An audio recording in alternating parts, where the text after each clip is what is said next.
السلام عليكم ورحمة الله وبركاته. إن الحمد لله نحمده ونستعينه ونستغفره ونعوذ بالله من شرور أنفسنا ومن سيئات أعمالنا. من يهده الله فلا مضل له ومن يضلل فلا هادي له. وأشهد أن لا إله إلا الله وحده لا شريك له وأشهد أن محمدا عبده ورسوله صلى الله تعالى عليه وعلى آله وصحبه وسلم تسليما كثيرا. أما بعد فقد قال الإمام البخاري رحمه الله تعالى باب قوله تعالى واتخذوا من مقام إبراهيم مصلى. قال حدثنا الحميدي قال حدثنا سفيان قال حدثنا عمرو بن دينار قال سألنا ابن عمر عن رجل طاف بالبيت العمرة ولم يطف بين الصفا والمروة أيأتي امرأته؟ فقال قدم النبي صلى الله عليه وسلم فطاف بالبيت سبعا وصلى خلف المقام ركعتين وطاف بين الصفا والمروة وقد كان لكم في رسول الله أسوة حسنة.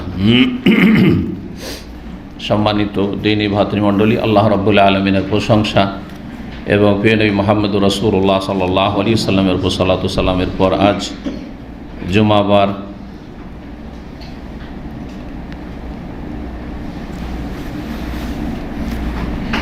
20 জমাদাল উলা 1443 হিজরি মোতাবেক 24 ডিসেম্বর 2021 আমাদের ধারাবাহিক আলোচনা সহিহ আল বুখারীর সালাতের পর্ব নম্বর 9। সালাতের এই পর্বে মূলত সালাতের শর্তগুলি সম্পর্কে আলোচনা করা হয়েছে। শুরুতু সালাহ, যে হাদিসগুলিতে সালাতের শর্তের কথা রয়েছে মূলত সেই সম্পর্কীয় হাদিসগুলি এখানে বা অধ্যায়গুলি নিয়ে আসা হয়েছে। আজকে যে বিষয়টি নিয়ে আলোচনা রয়েছে অধিকাংশ হাদিসগুলিতে তা হচ্ছে ইস্তেকবালুল কিবলামুখী হওয়া। সালাতের 9টি শর্ত, তার একটি শর্ত হচ্ছে কিবলামুখী হয়ে সালাত আদায় করতে হবে। জি, ফরজ সালাতে কিবলামুখী হওয়া ফরজ সব সময়, আর যতক্ষণ পর্যন্ত পারবেন। একবার নিরুপায় হলে সেটা ভিন্ন বিষয়, কিন্তু নফল সুন্নত সালাতে শুরুখানে কিবলামুখী হয়ে শুরু করতে হবে, আর তারপরে এদিক সেদিক ঘুরে গেলে কোনো অসুবিধা নেই। জি, যদিও আপনার আয়ত্তাধীন বাহন থাকে। আশা করি দুটো মাসলাই পার্থক্য বুঝতে পেরেছেন। ফরজ সালাতে অথবা নফল সালাতে যখন সালাত শুরু করবেন কিবলামুখী হয়ে সালাত শুরু করতে হবে। ফাওয়াল্লি ওয়াজহাকা শাতরাল মসজিদুল হারাম। জি, মসজিদ হারামের দিকে তোমার চেহারা ফিরিয়ে দাও, কিবলামুখী হওয়া শর্ত। ফরজ সালাত যতক্ষণ পর্যন্ত আপনার ক্ষমতা আছে কিবলামুখী হয়ে শুরু থেকে শেষ পর্যন্ত আদায় করতে হবে। কিন্তু যখন নিরুপায় কখন? যখন এমন জায়গায় কেউ আবদ্ধ আছে বা বাধা আছে যেখানে কিবলামুখী হইতে পারছে না, বন্দী, অথবা এমন বাহনে আছে উড়োজাহাজে অথবা ট্রেনে বাসে, আর সেটা নিজের আয়ত্তাধীন না, আপনার ইচ্ছা মতো থামবেও না সালাত রাখতে, আপনাকে সালাত ওয়াক্তের মধ্যে আদায় করতে হবে। তাহলে যথাসাধ্য চেষ্টা করবেন কিবলামুখী হয়ে সালাত আদায় করার। কিন্তু যদি না পারেন, সময় চলে যাচ্ছে, তো যে কোনো অবস্থায় সালাত আদায় করতে হবে ওয়াক্তের ভিতরে। তাহলে একটি শর্ত হচ্ছে সালাতের দখুল ওয়াক্ত, সময় হওয়া, সময় মোতাবেক আদায় করা। আর একটি শর্ত হচ্ছে কিবলামুখী হওয়া। দুটোই শর্ত। দুটো শর্তে যদি সংঘর্ষ হয়, মানে দুটো একত্রে করতে পারছেন না, একসাথে করতে পারছেন না।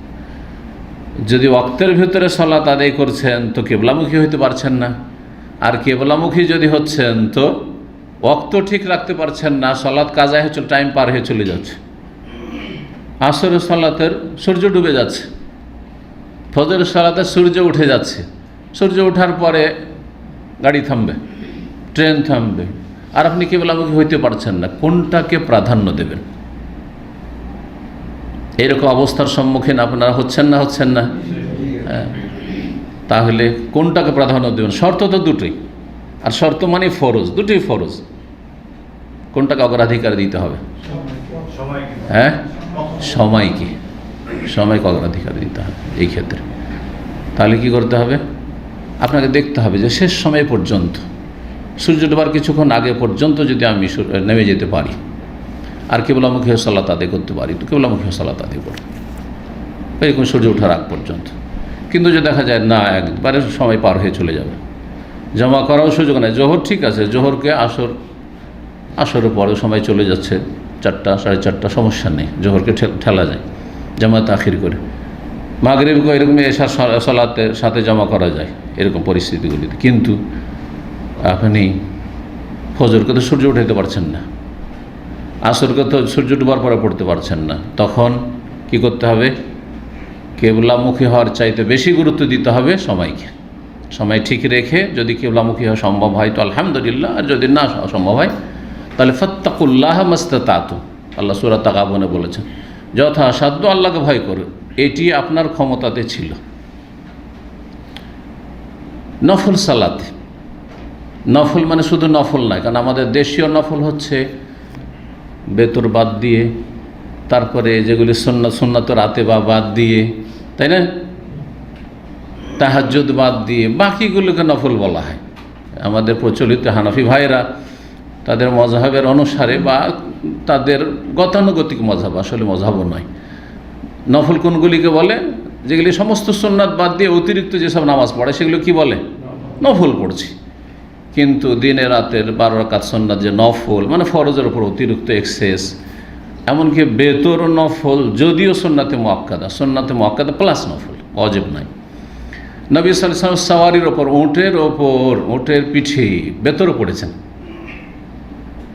পড়েছেন। এটি শক্ত দলিল অধিকাংশ আইম্মা কেরামদের যে বেতর ওয়াজিব, ফরজ নাই।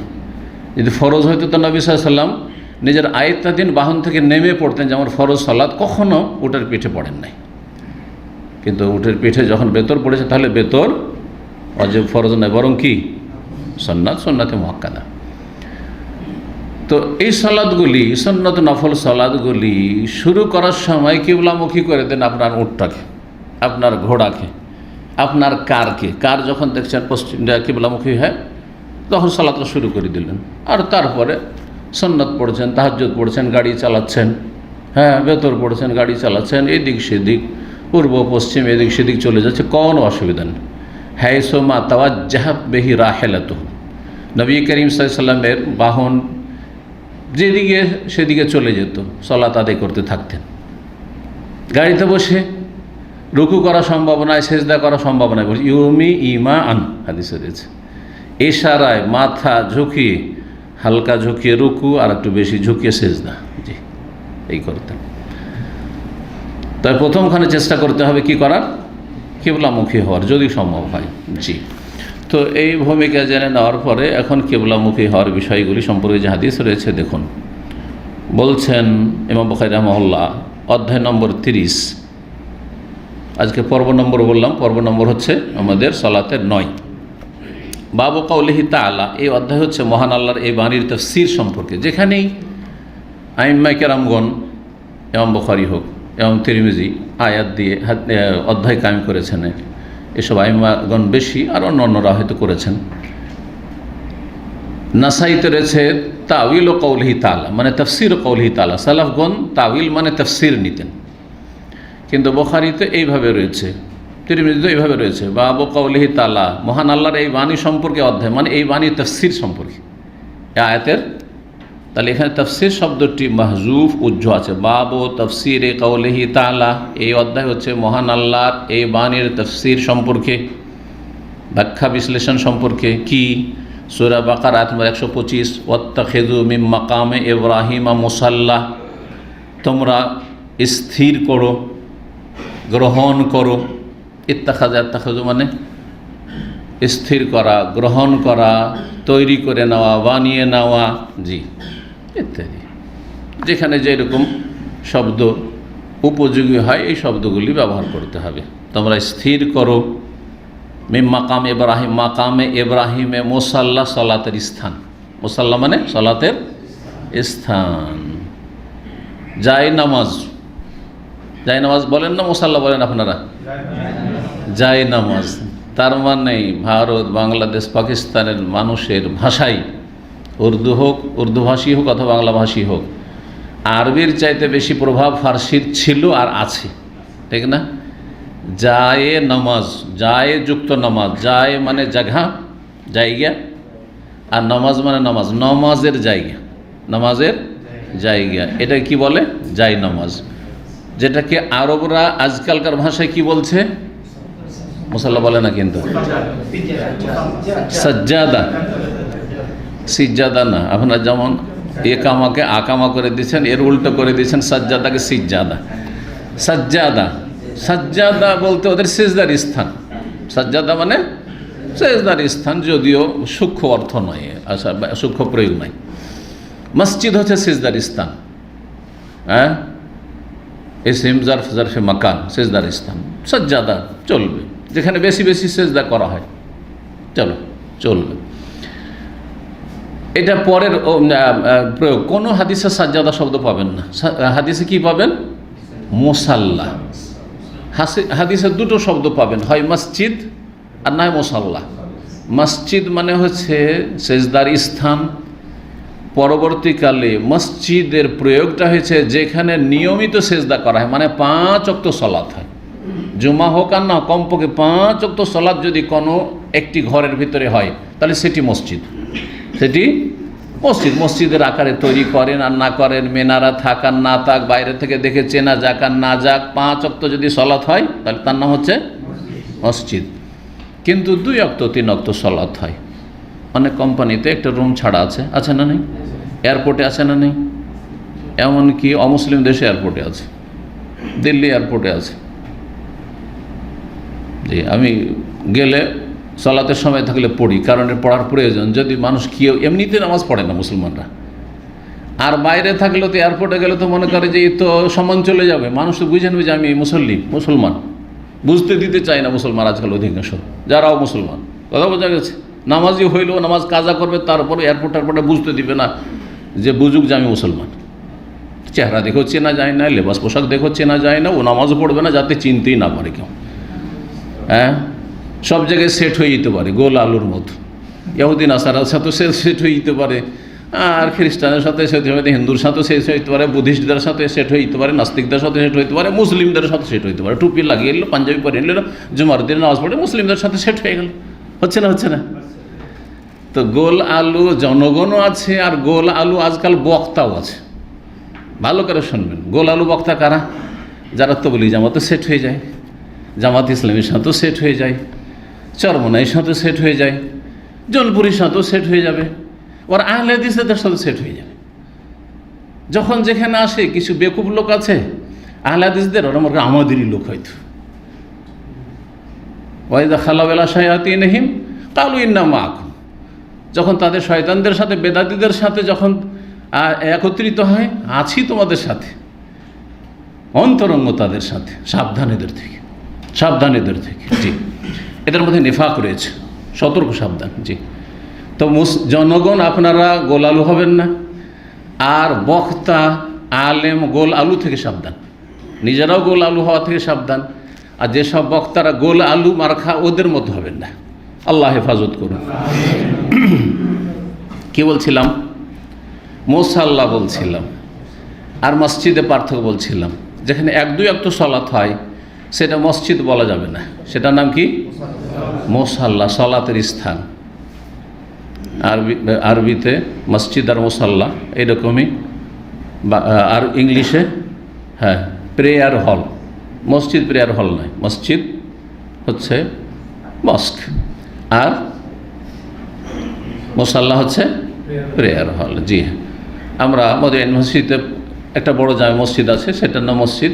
আর প্রতিটি ফ্যাকাল্টিতে, প্রতিটি কলেজের ভিতরে, এমনকি যে সানবী আর মুতাওয়াসসিতার বিল্ডিং আছে, মাহাদুল্লগা ভাষা কোর্সের বিল্ডিং আছে, প্রত্যেকটা বিল্ডিংয়ে একটা করে মুসাল্লা আছে, যাতে ক্লাসে এখনও ক্লাস শেষ হয়নি, একটা ক্লাস বাকি আছে, জোহরের সময় হয়ে গেছে, জোহরটা আমরা পড়ে তখন আরেকটা ক্লাস পূরণ করা, অথবা একটু ডিলে করে 1টার দিকে সালাত হতো। সবগুলি ক্লাসে 5 ঘন্টা তখন ক্লাস হতো, একটা ঘন্টা 60 মিনিট, আর তারপরে 1টার সময় জোহরের সালাত। জি, যদি অন্যান্য মসজিদ হয়তো 12:30 হয়ে গেছে, করা যায়, সমস্যা নেই। আউয়াল ওয়াক্তে পড়া কোনো ওয়াজিব নাই, অনেকে বাড়াবাড়ি করেন। আমাদের দেশের অনেক মহিলারা আজকাল ধার্মিক হচ্ছেন বা অনেক পুরুষরা ধার্মিক হচ্ছেন, মনে করেন আউয়াল ওয়াক্তে নামাজ আদায় করা ফরজ, আর তার জন্য খুব বাড়াবাড়ি করে, নিজেরাও বাড়াবাড়ি করে সংসারের জরুরি কাজ ছেড়ে দিয়ে। আর অনেক জাহেল স্বামীরাও হয়তো স্ত্রীর ক্ষেত্রে খুব কড়াকড়ি করে যে এখন 1টা বেজে গেল তুমি নামাজ কেন পড়ো না, হ্যাঁ। অনেক জাহেল মারধর পর্যন্ত করে, মানে বেশি ধার্মিক হইতে গিয়ে। তো এলেমবিহীন ধার্মিক হইলেও বিপদ, এলেমের সাথে ধার্মিক হইতে হবে। কথা বোঝা গেছে? জি। আউয়াল ওয়াক্তে নিঃসন্দেহে সালাত পড়া কি উত্তম, কিন্তু ফরজও নাই, ওয়াজিবও নাই, উত্তম, বেশ সুন্নত উত্তম। সুন্নত বলা যেতে পারে উত্তম বলে, কিন্তু এমন নয় যে আপনাকে এর পাবন্দি করতে হবে। কাজবশত জামাত যখন ছুটেই গেছে তখন একটু লেট করা যেতে পারে। মহিলাদের জামাত নেই, তারা একটু বিলম্ব করতে পারে, কিন্তু সবসময় বিলম্ব করবে না, সবসময় বিলম্ব করবে না। যখন বিলম্ব করার প্রয়োজন তখন করবে। মুসাল্লা, তো আল্লাহ কি বলছেন? ওয়াত্তাখিযু, তোমরা স্থির করো, গ্রহণ করো, মাকামে ইব্রাহিমের সালাতের স্থান, সালাতের স্থান। এটি একটি কেরাত কোরআনে কারিমে। কোরআনে কারিমে প্রসিদ্ধ কেরাত রয়েছে কয়টি? 7টি, আপনারা জানেন, হ্যাঁ 10টি, মাশাআল্লাহ। তারপর আরও অতিরিক্ত 3টি কেরাত রয়েছে। সবচেয়ে বেশি প্রসিদ্ধ 7টি, সেজন্য আমাদের দেশের মানুষরা 7টি বলে জানে, কেরাতে সাবা, কেরাতে আশারা। এইসব কেরাতের যে কোনো কেরাত পড়া যেতে পারে। আর এর অতিরিক্ত যেগুলো রয়েছে সেগুলো হচ্ছে সাজ কেরাত। সাজ মানে সেগুলো দিয়ে তেলাওয়াত জায়েজ নয়, সেগুলো দিয়ে সালাত আদায় করা জায়েজ নয়, কিন্তু এই 10টি কেরাত দিয়ে তেলাওয়াত জায়েজ রয়েছে। তো এক কেরাতে, মশহুর কেরাতে, তাওয়াতের কেরাতে ওয়াত্তাখিযু রয়েছে, আমরের সিগা, তোমরা গ্রহণ করো। আর একটি কেরাতে রয়েছে ওয়াত্তাখাযু, তারা স্থির করলো, গ্রহণ করলো, মাকামে ইব্রাহিমে, মাজির সিগা, মুসাল্লা, সালাতের স্থান। তাহলে মাকামে ইব্রাহিমে সালাতের স্থান গ্রহণ করতে বলেছেন। তো মাকামে ইব্রাহিমে সালাতের, মাকামে ইব্রাহিমটা কোথায় চেনেন না? চেনেন না? কাবার, হ্যাঁ, সামনে যখন হাজরে আসওয়াদ থেকে এগিয়ে যাবেন একটু, আর তারপরে একটা পিতল আর গ্লাসে, হ্যাঁ, ঢাকা যে জায়গা রয়েছে আর পায়ের চিহ্ন, সেটার নাম কি? সেটা কাবার সাথে সেটে ছিল। আর তারপরে পরবর্তীকালে সেটাকে দূরে সরিয়ে দেওয়া হয়েছে তাওয়াফকারীদের সুবিধার জন্য, সরিয়ে দেওয়া হয়েছে সেটা কিন্তু আসল জায়গায় না, যেখানে মাকামে ইব্রাহিম ছিল, সরিয়ে দেওয়া হয়েছে। এ হচ্ছে মাকামে ইব্রাহিম। মাকামে ইব্রাহিমে সালাতে স্থান গ্রহণ করো, সবাই মিলে না শুধু ইমাম? হ্যাঁ, শুধু ইমাম। সবাই কি সম্ভব যে সবাই ওইখানে মাকামে ইব্রাহিম ভিড়ভাড় করে ধাক্কাধাক্কি করবে নাকি? না, মোটেই না। আর একটা ক্ষেত্র হচ্ছে যখন তওয়াফ করবে, সে তওয়াফ, হজের তওয়াফ হোক, উমরার তওয়াফ হোক, নফল তওয়াফ হোক, তওয়াফ করবে, তওয়াফের পরে 2 রাকাত, তওয়াফের পরে যে 2 রাকাত সালাত পড়া সুন্নাত, এই 2 রাকাত সালাত পড়লে উত্তম হচ্ছে মাকামে ইব্রাহিমের পেছন দিকে সে সালাতটা আদায় করার চেষ্টা করো, যদি সম্ভব হয়। কিন্তু সবার জন্য সম্ভব? ভিড়ভাড় করছে, তারপর ওখানে খুশু হয় না, আপনার মাথার উপর দিয়ে সেজদা পড়ে আছেন, মাথার উপর দিয়ে ডিঙিয়ে চলে যাচ্ছে, হ্যাঁ, তাহলে ওই রকম সালাতের চাইতে অনেক ভালো সালাত হচ্ছে দূরে যে কোনো জায়গায় পড়ে নেওয়া, যে কোনো জায়গায় পড়েন নামাজ। এই জন্য এই ক্ষেত্রে বাড়াবাড়ি করবেন না, আর মাকামে ইব্রাহিমের পিছনে যাওয়ার জন্য চেষ্টা করবেন না, অথচ আপনার সালাতে কোনো খুশু হইতে দিল না, মহিলাও সামনে দিয়ে চলে যাচ্ছে, অথবা ওখানে লোকেরা তাওয়াফ করছে আর ওখানে আপনি মনে করছেন আমি এখানে সালাত আদায় করবো, অথচ নিষেধ করা হচ্ছে আপনাকে। জি, তো যাই হোক, মাকামে ইব্রাহিমে উত্তম ইমামের দাঁড়ানো, এটাও মাসলা জানতে হবে। জরুরি নয় যে মাকামে ইব্রাহিমে দাঁড়িয়ে ইমামকে সালাত পড়াইতে হবে। এই জন্য যারা ফজরের সালাত পড়েছেন হারামে, হয়তো ফজরের সালাতে, আর ঠান্ডার দিনগুলোতে জোহর আসরেও দেখেছি যে ইমাম বাইরে এসে মাকামে ইব্রাহিমের কাছে সালাত আদায় করে, মাগরিব এশাতেও কখনো দেখেছি। তো এটা অনেক সময় হয়, কিন্তু অনেক সময় গরমের সময় অথবা এখন নিরাপত্তার প্রয়োজন রয়েছে, মানুষের ভিড়ভাড় রয়েছে, সে মাকামে ইব্রাহিমে সালাত পড়া সম্ভব নয়, ইমামের দাঁড়ানো সম্ভব নয়, বা খানিকটা জটিলতা রয়েছে, তখন সুরক্ষিত স্থান থেকে ইমাম সালাত আদায় করে দেয়, মেজানা থেকে, যে আজানের দেওয়ার জায়গা, সেখান থেকেই সালাত গড়িয়ে পড়িয়ে দিয়ে থাকেন। ইমামের সামনে কেউ দাঁড়াবে না, ইমামের সামনের দিক কিন্তু খালি করা থাকে, যাতে করে কাবা আর ইমামের মাঝখানে আর অন্য কোনো লোক না দাঁড়ে, বাকি অন্য সাইডে লোক দাঁড়িয়ে আছে চারিদিকে ঘিরে। জি। তাহলে এই বিষয়টি হচ্ছে কি সুন্নাত মুস্তাহাব, ওয়াজিব ফরজ নয় যে ইমামকে মাকাম ইব্রাহিমে দাঁড়াইতে হবে। এই রকমই তওয়াফকারীর ক্ষেত্রে তওয়াফ করার পরে জরুরি নয় যে মাকাম ইব্রাহিমে দাঁড়িয়ে সালাত আদায় করতে হবে। মাকামে ইব্রাহিমে দাঁড়ালে কিবলামুখী হয় আসল আলোচনা কিবলার, কিন্তু সামনে আসছে কিবলা সম্পর্কে, যদি এখানে কিবলা কথাটি বলা হয়নি। হ্যাঁ, মাকামে ইব্রাহিমে দাঁড়িয়ে কাবাকে সামনে করলে কিবলা হয়। তো মাকাম ইব্রাহিম যেখানে রয়েছে যে হাদিসে, তার উদ্দেশ্য হচ্ছে কিবলামুখী হয়ে তোমরা সালাত আদায় করো। আমর ইবনে দিনার তাবেঈ বলছেন, আমরা ইবনে ওমর রাদিয়াল্লাহু তাআলা আনহুমাকে জিজ্ঞেস করলাম আনরাজুলিন, এক ব্যক্তি সম্পর্কে, তাফা বিল বাইতুল উমরা, উমরার বাইতুল্লাহর তওয়াফ করেছে, উমরায় এসেছে বাইতুল্লাহর তওয়াফ করেছে। ওয়ালাম ইয়াতুফ বাইনা সাফা ওয়াল মারওয়া, এখনও সাফা মারওয়ার তওয়াফ করেনি। সাফা মারওয়ার তওয়াফও বলা হয়, সাফা মারওয়ার সাইও বলা হয়। সূক্ষ্ম হচ্ছে সাফা মারওয়ার সাই, কিন্তু সেটাকে হাদিসের ভাষায় বিভিন্ন হাদিসের তওয়াফও বলা হয়েছে। তওয়াফ মানে কি করা? চক্কর লাগানো। তওয়াফ মানে কি করা? চক্কর লাগানো, সহজ ভাষায় প্রদক্ষিণ করা, প্রদক্ষিণ করা। তো সাফা থেকে মারওয়া, মারওয়া থেকে সাফা, এটাও তো একটা চক্কর। তো এই অর্থে তওয়াফও বলা হয়েছে।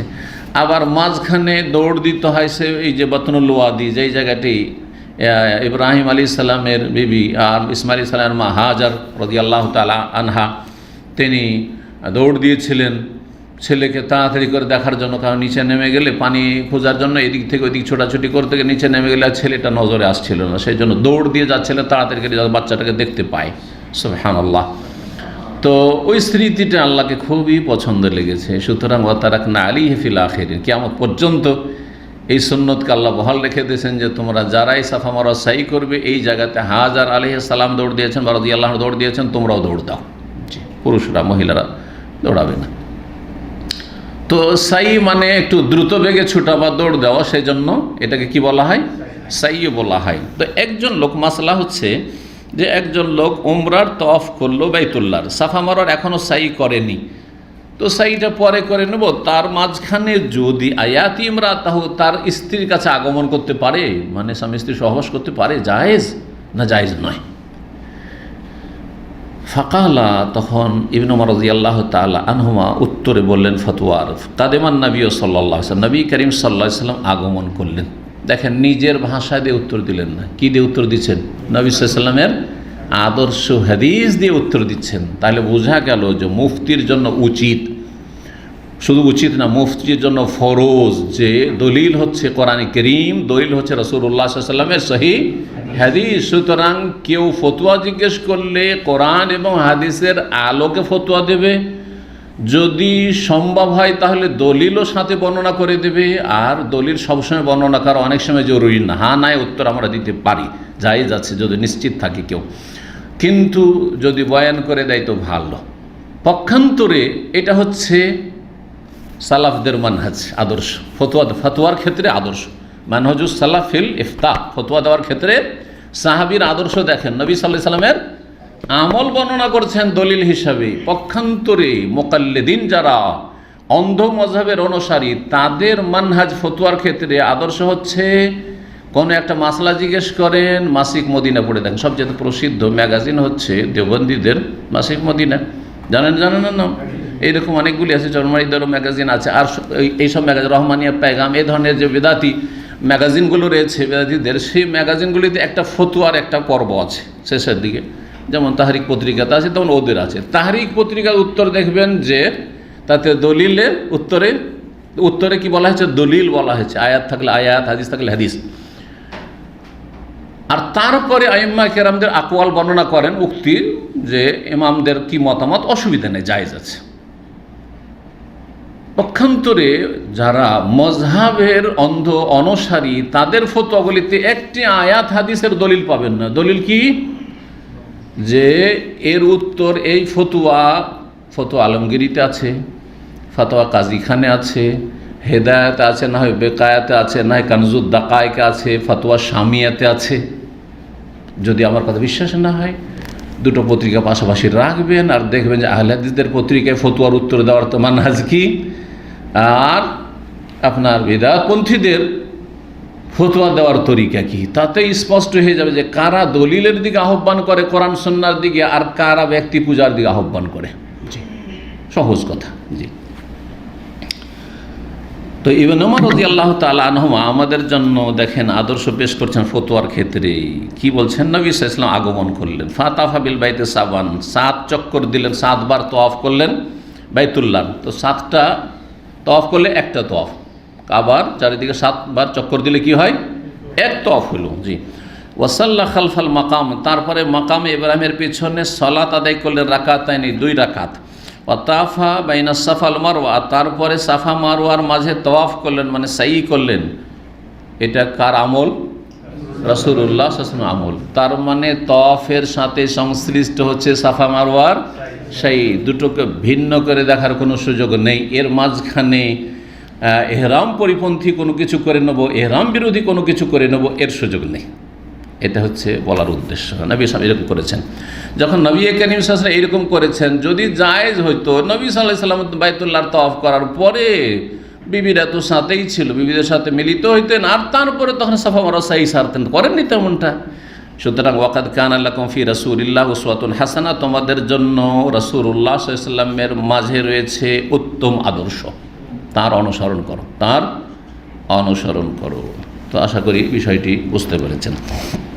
396 নম্বর হাদিস, ওয়াসাআলনা জাবের বিন আব্দুল্লাহ, এই জাবের বিন আব্দুল্লাহ রাদিয়াল্লাহু তাআলা আনহুমাকে জিজ্ঞেস করেছিলেন এই তাবেঈনগণ, ওই আগের সনদের সাথে বর্ণনা করছেন। ফাকালা, তখন তিনি উত্তরে বলেছে লা ইয়াকরাওয়ান্নাহ, এই মাসলায় জিজ্ঞাসা করা হয়েছিল। তাহলে এই মাসলা জিজ্ঞাসা করা ইবনে উমরকে, তখন বলেছে রাসূলুল্লাহ সাল্লাল্লাহু আলাইহি ওয়াসাল্লাম আদর্শ হচ্ছে তাওয়াফ আর সাই সেরে তারপরে আপনি হালাল হবেন। কি থেকে? এহরাম থেকে হালাল হবেন। আর জাবের বিন আব্দুল্লাহ রাদিয়াল্লাহু তাআলা আনহুমাকে যখন জিজ্ঞেস করা হয়, তিনিও প্রখ্যাত সাহাবী এবং সাহাবীর ছেলে সাহাবী। জি, তার পিতা আব্দুল্লাহ বিন হারাম রাদিয়াল্লাহু তাআলা আনহু উহুদের ময়দানে শহীদ হয়েছিলেন 9টি মেয়ে রেখে, এবং ছেলেকে রাত্রে ওসিয়ত করে গিয়েছিলেন যে তুমি যেও না, তুমি থাকো, আমি যাচ্ছি জিহাদে, তুমি বনগুলির দেখাশোনা করিও। আর আমার মনে হচ্ছে যে আমি ফিরে আসবো না, আমি এই কালকে গিয়ে শহীদ হয়ে যাব। আল্লাহু আকবার, প্রথমে গিয়ে শহীদ হয়েছেন তিনি। জি, সিরাতের কিতাবে হাদিসে রয়েছে তার ঘটনা। বিশেষ দয়ার মায়ার নজর রাখতেন রাসূলুল্লাহ সাল্লাল্লাহু আলাইহি ওয়াসাল্লাম এই জাবের এবং জাবেরের বন্দের ওপর, এই ফ্যামিলির ওপর। এই জন্যে তো জাবের বিন আব্দুল্লাহকে যখন এই ফতোয়া জিজ্ঞেস করা হলো, তখন তিনি বলেন লা ইয়াকরাবান্নাহ, স্ত্রীর কাছেও যাবেন, হাত্তা ইয়াতুফা বাইনা সাফা মারওয়া, যতক্ষণ পর্যন্ত সাফা মাঝে তাওয়াফ মানে সাই না করে নেবে। জি হ্যাঁ, এখন তাহলে মাসলায় আসি। উমরায় রুকুন কয়টি, ওয়াজিব কয়টি, কে বলতে পারে? যে বলবে হাত তুলবে। উমরাতে কয়টি কাজ ফরজ রুকুন? উমরা রুকুন 3টি। কি কি? একজন না, হইল না, না হইল। রুকুন বলছি,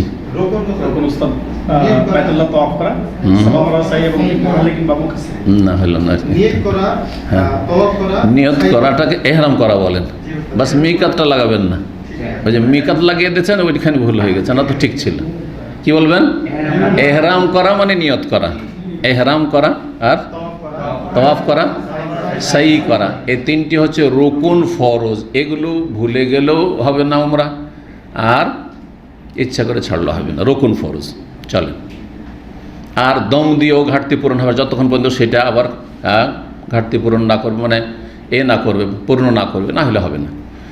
ওয়াজিব, তারপরে কি? মিকাত থেকে এহরাম বাঁধা। তাহলে এহরাম যে কোনো জায়গাতে বাঁধলে রুকুন হয়ে গেল, কিন্তু ওয়াজিব ছুটে গেল, দম দিতে হবে। মিকাত থেকে এহরাম বাঁধা বহিরাগত লোকদের, বাইরের, কিন্তু মক্কার লোকদের অসুবিধা নেই। মক্কার লোকেরা হারামের বর্ডারে আসবে, এটা হচ্ছে সঠিক মাসলা, যদিও এতে ইখতিলাফ রয়েছে। কেউ কেউ বলছে না হজের মতোই বাড়ি থেকে করলেও চলবে, কিন্তু এটা দুর্বল মত। হ্যাঁ,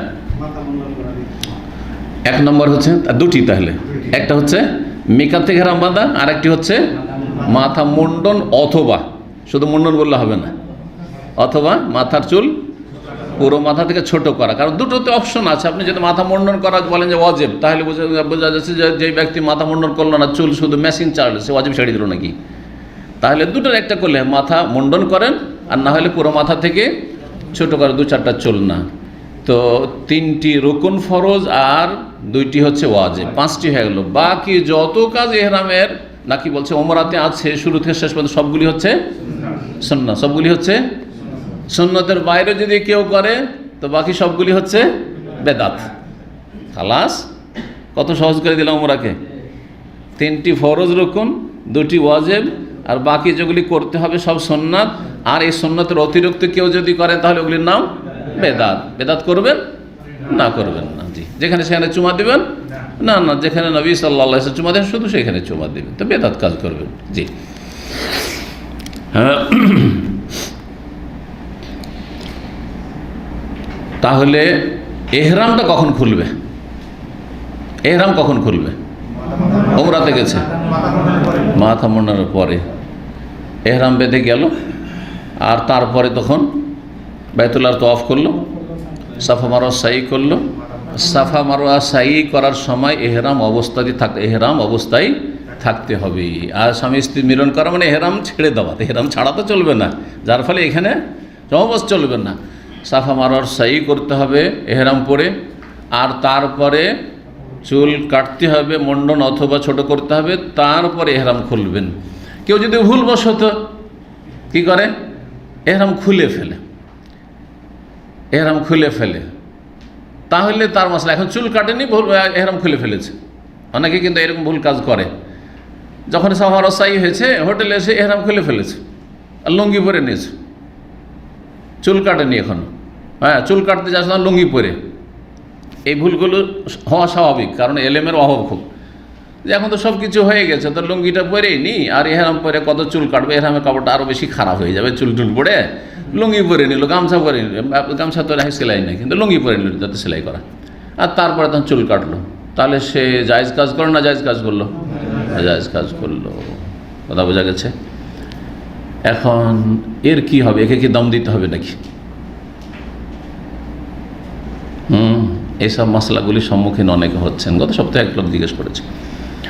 দেখেন, ওলামারা বলেছেন যে ইনকানা নাসিয়ান আও জাহিলান, যদি সে ভুলে গিয়ে খুলে দেয়, মাসলা জানা আছে কিন্তু ভুলে গেছে, অথবা জাহিলান অজ্ঞ, মাসলাই জানে না, মনে করছে যে সাফা রসাইটা করা হইলে আমি রুমে এসে এহরাম খুলে দিতে পারবো, মাসলাই জানেন না, তাহলে ফালাশাই আলাইহি, তাকে কোনো রকম ফিদিয়া লাগবে না। ফিদিয়াতুল আজা বা এহরাম বিরোধী কাজের যে ফিদিয়া রয়েছে, কোরআনে কারীমে আল্লাহ বর্ণনা করেছে, ফাফিদিয়াতুম মিন সিয়ামিন আও সাদাকাতিন আও নুসুক, 3টির মধ্যে আল্লাহ অপশন দিয়েছেন, ইখতিয়ার দিয়েছেন, লাগবে না।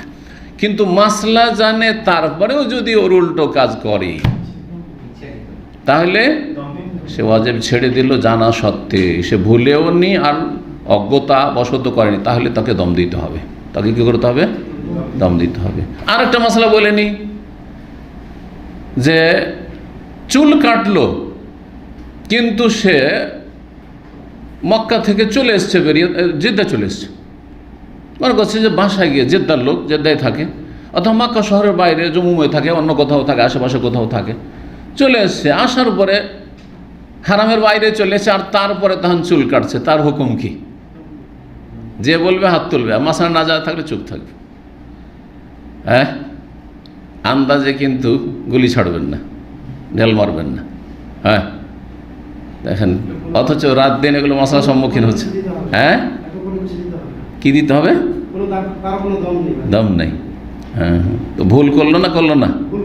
ভুল করেছে, সুন্নতের খেলাফ করেছে, কিন্তু তার ফরজও ত্যাগ, রুকুনও ত্যাগ হয়নি, ওয়াজিবও ত্যাগ হয়নি, এমন কিছু নাই। অর্থাৎ, আবার অন্য ভাষায় বলি, যে চুল কাটার জন্য মক্কা বা হুদুদ হারাম শর্ত নয়। চুল কাটার জন্য হুদুদ হারাম শর্ত নয়, ভালো আপনি ওখানে করেন। কিন্তু কেউ যদি বাইরে চলে আসে আর এহরাম না খুলে থাকে, তো কোনো অসুবিধা নেই। এহরাম খুলে থাকে, তাহলে ওই মাসলা ফিট করতে হবে। যে মাসলা জানতো কি জানতো না, না ভুলে করেছে, না ইচ্ছাকৃত করেছে। জি হ্যাঁ, আশা করি বিষয়টি স্পষ্ট। জি, 397 নম্বর হাদিস বলছেন প্রখ্যাত তাবেঈ মুজাহিদ, আর মুজাহিদ থেকে বর্ণনা করছেন ইয়াহিয়া আন সাইফ বলছেন সামিয়াতু মুজাহিদান, আমি প্রখ্যাত তাবেঈ ইমাম মুজাহিদ রাহিমাহুল্লাহ থেকে শুনেছি, কাল উতিয়া ইবনে ওমর রাদিয়াল্লাহু তাআলা আনহুমার কাছে আসা হলো, ফাকির আলাহু, তাকে বলা হলো, হাযা রাসূলুল্লাহ সাল্লাল্লাহু আলাইহি ওয়াসাল্লাম দাখালাল কাবা, এই যে রাসূলুল্লাহ সাল্লাল্লাহু আলাইহি ওয়াসাল্লাম কাবায় প্রবেশ করেছেন। ফাকাল ইবনে ওমর, আব্দুল্লাহ বিন ওমর রাদিয়াল্লাহু তাআলা আনহু বললেন যে হ্যাঁ, নবী সাল্লাল্লাহু আলাইহি ওয়াসাল্লাম কাবা ঘরে প্রবেশ করেছেন, ঘরের ভিতরে প্রবেশ করেছেন। ফাকবালতু ওয়ান নবী সাল্লাল্লাহু আলাইহি ওয়াসাল্লাম কাদ খারাজা, আমি যখন আসলাম, আমিও ছিলাম কিন্তু একটু দূরে ছিলাম, যখন আসলাম আমিও ঢুকতে যাব, সেই সময় নবী করিম সাল্লাল্লাহু আলাইহি সাল্লাম কাবা ঘর থেকে বেরিয়ে পড়েছেন, কাবার ভিতর থেকে বেরিয়ে পড়েছেন। ওয়া আজাদু বেলালান কায়মান বাইনাল বাবাইনি, আর আমি বেলালকে পেলাম দুই দরজার মাঝখানে দাঁড়ানো, দুই দরজার মাঝখানে দাঁড়ানো পেলাম। ফাসালতু বেলালান, আমি বেলালকে জিজ্ঞাসা করলাম, ফাকুলতু, আমি বললাম আসাল্লাহ নফিল কাবা, নবী সাল্লাল্লাহু আলাইহি ওয়াসাল্লাম কি কাবা ঘরে সালাত আদায় করেছেন? দুটো দরজা কাবা ঘরে ছিল না, একটি দরজা? দুটি ছিল। কখন? দুটো দরজা কখন ছিল ইসলামে? ইব্রাহিম আলাইহিস সালাম থেকে শুরু করি। ইব্রাহিম আলাইহিস সালাম যখন কাবা ঘর তৈরি করেন তখন দুটো দরজা ছিল না, একটা? দুটো ছিল। তাহলে ইব্রাহিমি বুনিয়াদ হচ্ছে দুটো দরজা। ইব্রাহিম আলাইহিস সালামের বুনিয়াদে এই যে হাতিম হিজর যে ঘেরা আছে, মানুষ সমান করে যে ঘেরা প্রাচীর, এইটা কি কাবার অন্তর্ভুক্ত ছিল না এইরকমই ছিল আলাদা? এইটা সহ কাবা ঘর ছিল। জি হ্যাঁ। কখন এটা পরিবর্তন করে এক দরজা হইল আর এদিকে হিজর হাতিমটা ছেড়ে দেওয়া হইল? কে উত্তর দেবে? কোরাইশরা যখন পুনর্নির্মাণ করছিলেন, নবী সাল্লাল্লাহু আলাইহি ওয়াসাল্লাম বয়স তখন 35 ছিল, তারা নবী হননি তখন, 35 বছর বয়স ছিল, সিরাত কিতাবে রয়েছে। তখন তারা বললো যে দেখো আমাদের তো হারাম রুজি অনেক বেশি, তোমরা হারাম পয়সা দিবে না, কাবা ঘর আল্লাহর ঘর তৈরি করবো, একটা পয়সা যেন হারাম কেউ না দেয়, চাঁদা দিবে, একদম হালাল পয়সা দিতে হবে। হালাল পয়সা কমে গেল, এত বড় করে তৈরি করাও যাচ্ছে না। দুটো দরজা আর জমি, আর একটা পার্থক্য ছিল সরজমিনে দরজাগুলি ছিল, যে কেউ পট করে ঢুকে যেত, না এইরকম দুটো দরজা করব না, এক তো দুটো দরজা অহরহ মানুষ ঢুকে যাচ্ছে, আর সরজমিনে দরজা যে কোনো লোক ঢুকে যাচ্ছে হুট করে, কাবার মধ্যে এইরকম এত খেলতামাশ করে যেই সেই ঢুকবে, এটা চলবে না। দরজা একটু উঁচা করে দেবো যাতে করে যে কোনো লোক না ঢুকতে পারে, একটা সিঁড়ি মই লাগাইতে হয়। জি হ্যাঁ, একটা দরজা করে দিল, খরচ কম হইল, আর এদিকে এইসব উদ্দেশ্যে করে দিল। তারপরে আর কি ইসলামের ইতিহাসে দুই দরজা করা হয়েছিল? কখন? আব্দুল্লাহ বিন জুবাইর রাদিয়াল্লাহু তাআলা প্রখ্যাত সাহাবী, জি হ্যাঁ, আবু বকর সিদ্দিক রাদিয়াল্লাহু তাআলা আনহুর নাতি, মেয়ে আসমা রাদিয়াল্লাহু তাআলা আনহার ছেলে, তিনি যখন খলিফা হয়েছিলেন কয়েক বছরের জন্য মক্কায় উমাইয়া আমলে, কিন্তু তার খেলাফত যখন চলে গেল আর জুলমের শিকার হলেন তিনি উমাইয়া শাসকদের পক্ষ থেকে, আর মক্কা থেকে তার খেলাফত শেষ হলো, তখন তারা গায়ের জোরে, আর যেহেতু বিরোধী, তো বিরোধীদের অনেক কিছু রাখতে চায় না, স্মৃতি রাখতে চায় না, যদিও সেটি উত্তম ছিল, সেটি ছিল ইব্রাহিম আলাইহিস সালাম নিয়ে তারা রাখলো না, কি করলো, আবার ওই এক দরজায় ফিরিয়ে নিয়ে আসলো, আর ওই জায়গাটুকে আলাদা ছেড়ে দিল হাতিমকে। ইমাম মালিক রাহমাহুল্লাহর জামানায় আবার মাসলা জিজ্ঞেস করা হলো যে আচ্ছা ঠিক আছে, এখন তো করা যেতে পারে, হ্যাঁ, আব্বাসী যুগে, কারণ আব্বাসীরা আবার উমাইয়াদের শত্রু, ওদের পতন ঘটিয়েছে, ওরা এরকম করেছিল, আসল সুন্নতের দিকে ফিরিয়ে নিয়ে যাবো, ইব্রাহিমী বুনিয়াদের দিকে ফিরিয়ে নিয়ে যাবো, না না এটা নিয়ে আর খেলতামাশা করিয়েন না। খলিফা মানসুর বাদশাহ হারুন রশিদ রহমতুল্লাহ আলী মাজমাইন, সেই যুগে পরামর্শ নেওয়া হলে ইমাম মালিক রাহমাহুল্লাহ বলেন যে না, এইরকম করতে থাকলে এক এক রাজা আসবে, এক এক বাদশাহ আসবে, আর আসার পরে নিজের ইচ্ছা মতো করতে থাকবে, এই কাবা নিয়ে খেলতামাশা শুরু হবে, আর কাবার যে একটা হাইবাত রয়েছে, একটা মান মর্যাদা রয়েছে, প্রভাব রয়েছে উম্মাতে মুসলিমার উপর, সেটা অন্তর থেকে হারিয়ে যাবে, এটা আর করতে দেওয়া যাবে না। ওই অবস্থায় আল্লাহ ফয়সালা কিছু থেকে গেছে। তো যাই হোক, তো বেলাল রাদিয়াল্লাহু তাআলা আনহুকে দেখা দুই দরজার মাঝখানে, মানে আগের যে দুই দরজা ছিল ওই মাঝখানে, অথবা দুটো দরজা বলতে হইতে পারে, দুটো এখানে আপনার বের ওই যে তিনটে করে স্তম্ভ খুঁটি ছিল, খুঁটির মাঝখানে হইতে পারে। ফাসালতু বেলাল, বেলালকে জিজ্ঞেস করলাম, ফাকুলতু, আমি বললাম আসাল্লাহ নবী সাল্লাল্লাহু আলাইহি ওয়াসাল্লাম ফিল কাবা, কাবা ঘরে কি নবী সাল্লাল্লাহু আলাইহি ওয়াসাল্লাম সালাত পড়েছেন? কালা নাম, হ্যাঁ পড়েছেন। রাকাতাইনে, দুই রাকাত পড়েছেন, বাইনা সারিয়াতাইনে, দুটো স্তম্ভের মাঝে, আল্লাহ তাইনে আলা ইয়াসারিহি, যেই দুটো বাম দিকে রয়েছে, যেই দুটো বাম দিকে রয়েছে, তাহলে তিনটি ছিল। দুটো বাম দিকে বলার উদ্দেশ্য তাহলে যে আবার ডান দিকে হইতে পারে, ডান দিকের দুটোর মাঝখানে হইলে তাহলে ডান দিকে এক আর দুই, এর মাঝখানে না, এই মিডিলে যে একটা খুঁটি আছে আর একটা এই সাইডে আছে, এর মাঝখানে বাম দিক থেকে, আর দরজাটা বাম দিকে আছে, তাহলে ঢুকে সরাসরি দুটো খুঁটির মাঝখানে রাসূলুল্লাহ সাল্লাল্লাহু আলাইহি ওয়াসাল্লাম 2 রাকাত। সুম্মা খারাজা, তারপরে বেরিয়ে পড়েছেন। বলছেন এজা দাখালতা, তুমি যখন প্রবেশ করবে কাবা ঘরে দরজা দিয়ে, তখন দেখবে যে বাম দিকে, বাম হাতে দুটো খুঁটির মাঝখানে সালাত আদায় করেছেন। সুম্মা খারাজ, তারপরে বেরিয়ে গেছেন। ফাসাল্লা ফি ওয়াজহিল কাবাতে রাকাত, তারপরে কাবার সম্মুখে, কাবার মুখোমুখি হয়ে 2 রাকাত সালাত আদায় করেছেন। তাহলে কাবার বাইরেও 2 রাকাত পড়েছেন আর কাবার ভিতরেও 2 রাকাত পড়েছেন। কিন্তু পরের হাদিস দেখেন, 398 নম্বর হাদিস, প্রখ্যাত তাবি আতা বলছেন, সামিয়াতু ইবনে আব্বাস রাদিয়াল্লাহু তাআলা আনহুর কাছে শুনেছিলাম, বা দাখালান নবী সাল্লাল্লাহু আলাইহি ওয়াসাল্লাম বাইতা, যখন নবী সাল্লাল্লাহু আলাইহি ওয়াসাল্লাম বাইতুল্লাহ প্রবেশ করলেন, দাআ ফি নাওয়াহিহি কুল্লিহা, কাবার ভিতরের 4 দিকেই দোয়া করলেন, 4 কোণাতে দোয়া করলেন, এদিকে দোয়া করলেন, ওইদিকে দোয়া করলেন, এইদিকে দোয়া করে দোয়া করলেন, বেশ কিছু সময় ধরে দোয়া করলেন ভিতরে। তাহলে কাবা ঘরের ভিতরে ঢুকে দোয়া করাও নবী সাল্লাল্লাহু আলাইহি ওয়াসাল্লামের সুন্নাত। কেউ যদি ঢুকতে পারে তাহলে সেখানে দোয়া করাও সুন্নাত, সালাত আদায় করে সেটিও সুন্নাত, কোনো জরুরি নয়। আর বিশেষ তার স্পেশাল কোনো ফজিলত আছে এমনও কিছু নাই। কিন্তু আচ্ছা, কাবার ভিতরে যদি কেউ সালাত আদায় করে তাহলে কিবলা কোন দিকে হবে? যে কোনো দেয়াল সামনে থাকলেই হলো, যে কোনো দেয়াল সামনে থাকলেই হলো। বলছেন যে সামিয়াতু ইবনে আব্বাসিন, আমি ইবনে আব্বাস রাদিয়াল্লাহু তাআলা আনহুকে বলতে শুনেছি, কালা লাম্মা দাখালা নবী সাল্লাল্লাহু আলাইহি ওয়াসাল্লাম বাইতা, নবী সাল্লাল্লাহু যখন বাইতুল্লাহ প্রবেশ করলেন তো চারিদিকে কি করলেন? ভিতরে ঢুকে দোয়া করলেন। দাফি নাওয়াহি কুল্লিহা ওয়ালাম ইউসাল্লি, সালাত আদায় করেননি, ভিতরে সালাত আদায় করেননি, হাত্তা খারাজা মিনহু, বেরিয়ে যাওয়া পর্যন্ত। ফালাম্মা খারাজা, যখন বেরিয়ে পড়লেন কাবা ঘর থেকে, রাকাতাইনে 2 রাকাত সালাত আদায় করলেন, ফি কবলিল কাবা, কাবার সম্মুখে, কাবার বাইরে এসে 2 রাকাত সালাত আদায় করলেন। ওয়াকাল, আর বলেন হাযিহিল কিবলা, তো এটি হচ্ছে কিবলা, এই কাবা ঘরটি হচ্ছে কিবলা আমাদের। এখন দুটো হাদিসে কি বুঝতে পারলেন? হ্যাঁ, পারস্পরিক সংঘর্ষ নেই? তাহলে কি সমন্বয়? কি কেউ সমন্বয় করেছেন যে নবী সাল্লাল্লাহু আলাইহি ওয়াসাল্লাম একাধিকবার প্রবেশ করেছেন, একবার ভিতরে সালাত আদায় করেছেন, আরেকবার ভিতরে করেননি। এই কথা বলে দাও সহজ, কিন্তু এটা প্রমাণ করা খুব মুশকিল যে নবী সাল্লাল্লাহু আলাইহি ওয়াসাল্লাম বিদায় হজের সময় 2 বার করে কাবা ঘরে ঢুকেছেন, অথবা মক্কা বিজয়ের সময়, মক্কা যখন বিজয় হলো, ফাতে মক্কার সময় প্রথম, যেহেতু তখন প্রথম মক্কা উম্মতে মুসলিমার হাতে আসলো, রাসূলুল্লাহ হাতে আসলো, ঢুকে 2 বার করে ঢুকেছেন, এই প্রমাণ করা মুশকিল। কিন্তু বলা যেতে পারে এইটা একটা সমন্বয় হতে পারে, সম্ভব। যেমন বাংলা অনুবাদক এই সমন্বয় পেশ করেছেন, কিন্তু অন্য আরেকটি সমন্বয় করেছেন। সেটা হচ্ছে একজনের কাছে অতিরিক্ত জ্ঞান আছে, এক সাহাবীর কাছে, তিনি অতিরিক্তটা বর্ণনা করেছেন, আর একজন অতিরিক্ত জানেন না, যতটা জানেন ততটা বয়ান করেছেন। কি বুঝলেন এখান থেকে?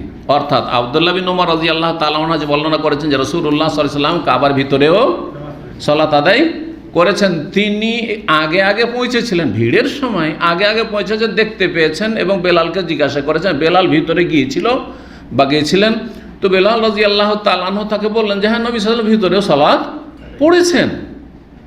কিন্তু ইবনে আব্বাস রাদিয়াল্লাহু তাআলা আনহুমা, তার বয়সও ছোট ছিল, আর মুরব্বীরা আগে ছিলেন, তিনি হয়তো দূরে ছিলেন, পরে গিয়েছেন, তিনি দেখেছেন, যখন গিয়ে পৌঁছেছেন তখন দেখছেন যে কাবার বাইরে রাসূলুল্লাহ সাল্লাল্লাহু আলাইহি ওয়াসাল্লাম সালাত আদায় করছেন, ভেবেছেন যে এইটাই হচ্ছে রাসূলুল্লাহ সাল্লাল্লাহু আলাইহি ওয়াসাল্লামের সালাত।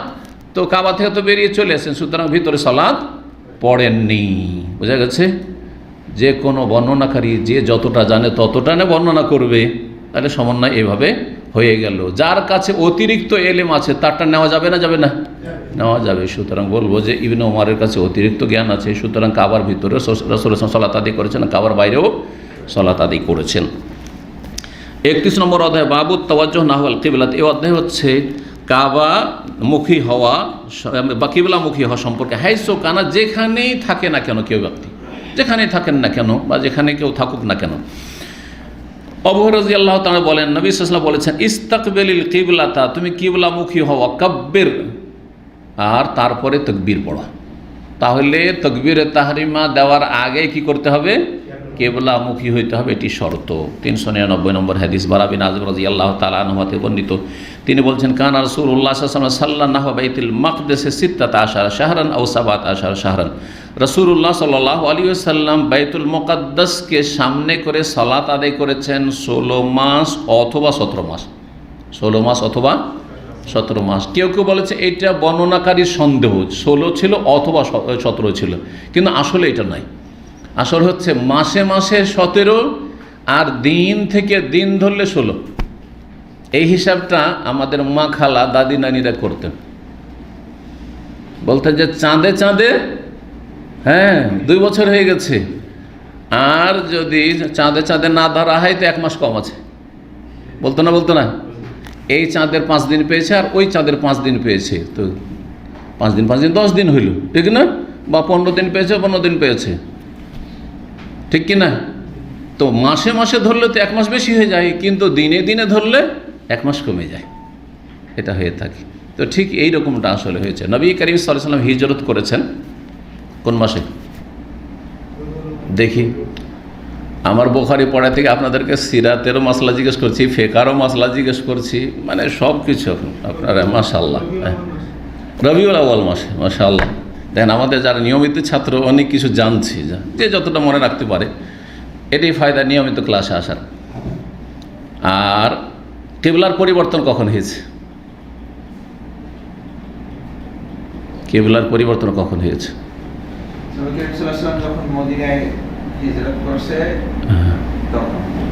মদিনা হিজরতের পরে, মদিনা আসার পরই তো এখানে এসে 16-17 মাস। মক্কাটা ধরা যাবে না। মদিনা আসার পরে 16 থেকে 17 মাস কি করেছেন? বাইতুল মুকাদ্দাসের সামনে করে সালাত আদায় করেছেন। তারপরে 16-17 মাস পরে আবার কাবার দিকে ফিরেছেন। তো হিজরত করলেন রবিউল আউয়াল মাসে। 17 মাস গিয়ে বা 16 মাস কোন মাসে গিয়ে পৌঁছিবে? জি হ্যাঁ, সেটা ছিল রজব মাস। তাড়াতাড়ি করে হিসাব করে যারা অঙ্ক বুঝেন, রবিউল আউয়াল থেকে রবিউল আউয়াল 1 বছর 12 মাস হলো। তারপরে রবিউল সানি, জামাদুল্লাহ, সানি, রজব 4 মাস হলো। কত হলো? 12 আর 4 16 হলো না? 12 আর 4 16 হলো। কিন্তু রজব মাসের ধরেন আনুমানিক 17 তারিখ, ইখতিলাফ হতে পারে, 17 তারিখে তাহলে কেবলার পরিবর্তন হয়েছে। আর 12 রবিউল আউয়াল বা রবিউল আউয়াল মাসের মাঝামাঝিতে হিজরত করে এসেছে রাসূলুল্লাহ সাল্লাল্লাহু আলাইহি ওয়াসাল্লাম। তাহলে মাসে মাসে ধরলে 17 হয়ে যাবে। মাসে মাসে ধরলে 17 হয়ে যাবে। জি,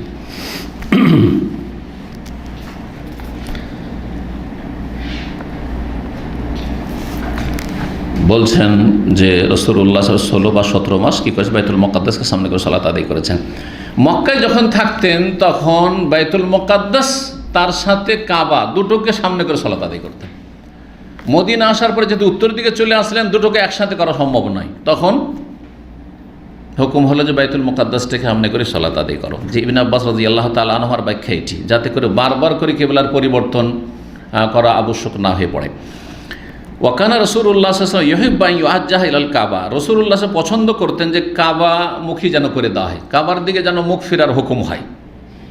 তো ইহুদিদের স্বার্থে, ইহুদিরাকে আকৃষ্ট করার জন্য, ইহুদিরা যেহেতু বেশি সম্মান করে বাইতুল মুকাদ্দাসের, প্যালেস্টাইনের, তাদেরকে ইসলামে আকৃষ্ট করার জন্য, তাদের শত্রুতা একটু কমানোর জন্য এটা করেছেন রাসূলুল্লাহ সাল্লাল্লাহু আলাইহি ওয়াসাল্লাম। তাহলে ইসলামে একটা হিকমত আছে যে যেই সব বিষয়গুলিতে নমনীয়তার সুযোগ আছে বা ছাড় দেওয়ার সুযোগ আছে, ছাড় দেবেন।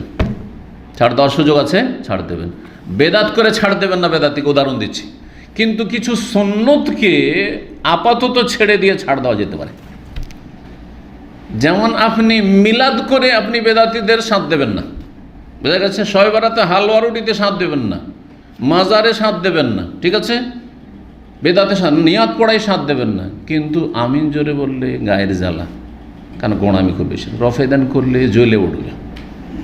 যাক, এই সুন্নতগুলো আপাতত একটু এই বেদাতি মসজিদের না করে, কট্টরপন্থী এদের মসজিদের না করে, আমি তাদের সাথে কী করি? তাদেরকে আকৃষ্ট করার চেষ্টা করি, বড় রোগ, বড় বিদাত যেগুলো রয়েছে, বড় পাপ রয়েছে, সেগুলি থেকে তাদেরকে বের করার চেষ্টা করি। এই একটা বৈধতা এখান থেকে পাওয়া যায়, যেটা অনেক আহলে হাদিসরা বাড়াবাড়ি করে করতে চায় না। আমি সুন্নাত জানি, সে কেন ছাড়বো? আরে তারপরে আপনাকে ধাক্কা দিয়ে মসজিদে বের করে দেবে, তারপরে গ্রামে 2-4-10টা যে বের করে নিয়ে আসতে পারে, হেদায়েত করতে পারে, সেই রাস্তায় যে বন্ধ হয়ে যাবে, তো আপনি আরও ক্ষতি করে দিলেন না। এমনটা করবেন না আপনি। জি, সব ক্ষেত্রে ছাড় দেবেন না, আর সব ক্ষেত্রে একবার শক্ত হয়ে যাবেন না। যে ক্ষেত্রে ছাড় দেওয়ার সুযোগ আছে ছাড় দেবেন। জি, তো বলছেন ফাংজাল আল্লাহ, আল্লাহ রাব্বুল আলামিন নবী সাল্লাল্লাহু আলাইহি ওয়াসাল্লাম মনের চাহিদা পূরণ করে দিলেন। আল্লাহ নাযিল করলেন, কাদ নারা তাকাল্লুবা ওয়াজহিকা ফিস সামা, আমি দেখতে পেয়েছি হে নবী তোমার আকাশের দিকে বারবার করে তাকানো, বারবার করে আকাশের দিকে তাকাইতেন, ওহির প্রতীক্ষায় থাকতেন। আল্লাহ কখন যে কাবা আর দিকে মুখ করে সালাত আদায় করতে পারবো, কখন যে আল্লাহর হুকুম জিবরাইল নিয়ে নামবে, এই আশাতে আকাশের দিকে তাকাইতেন। জি হ্যাঁ,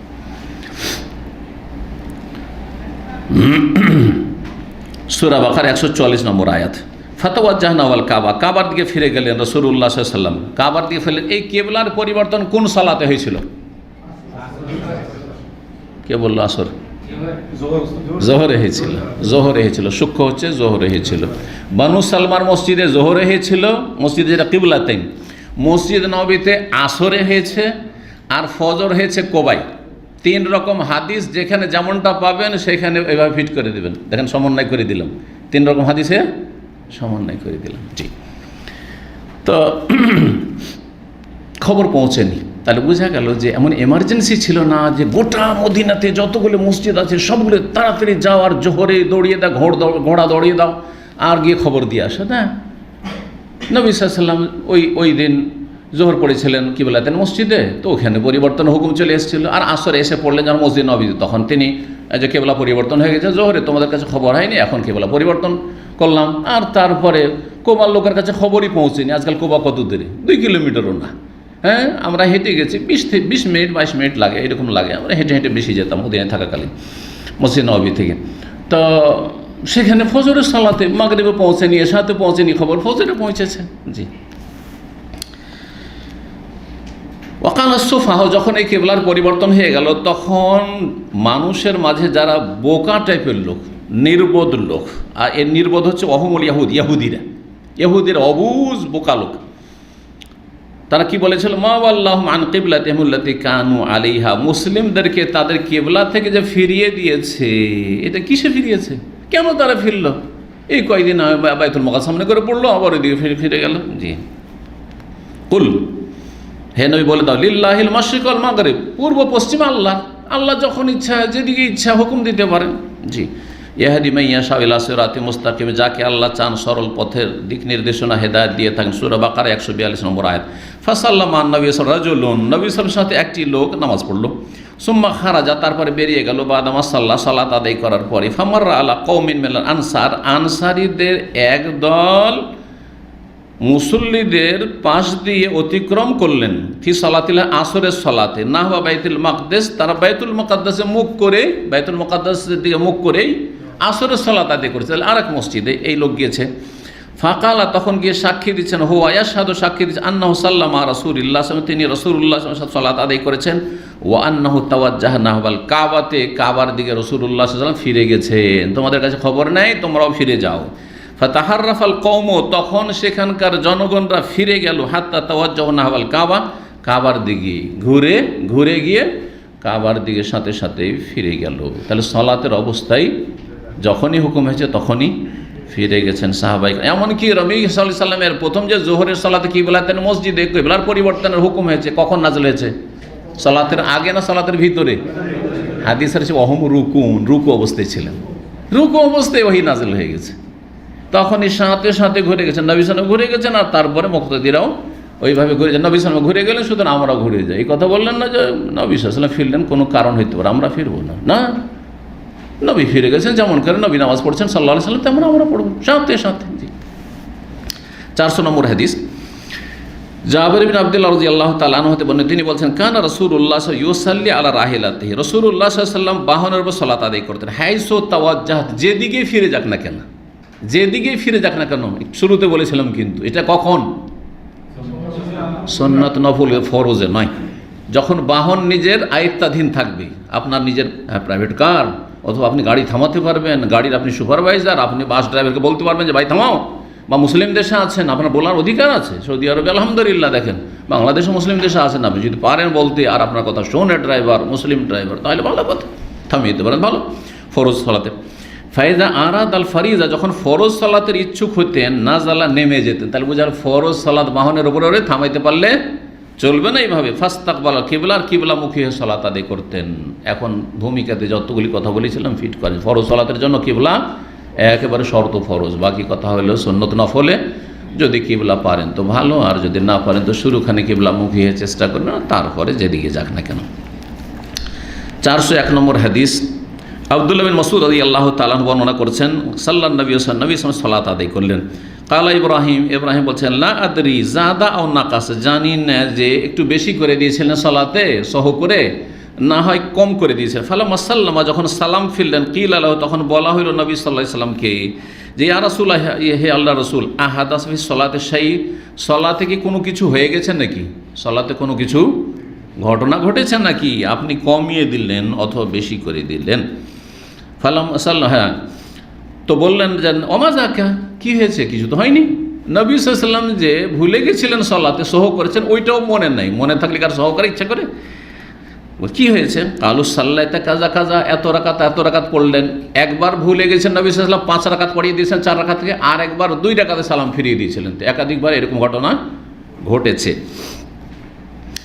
ফাসানা রিজলাহু, তখন নবী সাল্লাল্লাহু আলাইহি ওয়াসাল্লাম তার পা ঘুরিয়ে দিলেন, পা মুড়িয়ে দিলেন, মানে লোকজনের দিকে যে মুখ করে বসে গেছিলেন সালাম ফিরার পরে, আবার কিবলার দিয়ে ঘুরে গেলেন, পা মরিয়ে দিলেন, ঘুরিয়ে দিলেন। ওয়াস্তাকবাল কিবলা, কিবলামুখী হইলেন, তাহলে বোঝা গেল কিবলামুখী হওয়া সালাতের জন্য শর্ত। ওয়াসাজাদা সাজদাতাইন, 2 সেজদা করলেন। সুম্মা সাল্লামা, তারপরে সালাম ফিরলেন। ফালাম্মা আকবালা আলাই নবী ওয়াজহি, তারপরে আমাদের দিকে যখন মুখমণ্ডল ফিরালেন, বলেন ইন্নাহু লাউ হাদাসা ফি সলাতি শাইউন লা নাব্বাতুকুম বিহি, যদি সলাতে এমন কিছু নতুন ঘটে বা নতুন কোনো বিধান আসে, হুকুম আসে, তাহলে অবশ্যই তোমাদেরকে জানিয়ে দেব। তো আমি তো বলিনি তোমাদেরকে যেমনটা কিছু হয়েছে যে সলাত বেশি করে দেওয়া হয়েছে বা কমিয়ে দেওয়া হয়েছে। ওয়ালাকিন ইন্নামানা বাশার, তবে মনে রেখো আমি একজন মানুষ, আর মানুষ মাটির তৈরি। মিসলুকুম, তোমাদের মতো কোন দিক থেকে, প্রাকৃতিক দিক থেকে, সৃষ্টিগত দিক থেকে, মর্যাদার দিক থেকে না। মিসলুকুম ফিল খালকি, সৃষ্টিগত দিক থেকে, আখলাকের দিক থেকেও নয়, ইমানের দিক থেকেও নয়, অনেক পার্থক্য। মর্যাদার দিক থেকে, মাকামের দিক থেকে না, তিনি নবী, তিনি রাসূলুল্লাহ, তিনি আল্লাহ রাব্বুল সবচেয়ে শ্রেষ্ঠ বান্দা, বোঝা গেছে না। কিন্তু সৃষ্টিগত যে বিষয়, প্রাকৃতিক বিষয়, যেমন পেশাব পায়খানা, তারপর স্বামী স্ত্রী যে একটা চাহিদা, পুরুষ নারী চাহিদা, তারপরে আপনার আরও যেসব মানসিক যে প্রয়োজন রয়েছে সেগুলি, তারপরে ভুলে যাওয়া, তারপরে কখনো খুশি হওয়া, কখনো দুঃখ কষ্ট হওয়া, কখনো টেনশন হওয়া, যেমন আমাদের হয়ে থাকে, নবী করিম সাল্লাল্লাহু আলাইহি সাল্লামেরও হয়েছে। কিন্তু কারো কম কারো বেশি, আমাদের মধ্যে তো কারো কম কারো বেশি। আপনি একটুতে টেনশন করেন, আর আলহামদুলিল্লাহ অনেকে আছেন যে টেনশনই করেন না, সামান্য কিছু, একটু সামান্য হইল বাস, তারপরে ব্রেন থেকে বের করে দিল, হচ্ছে না।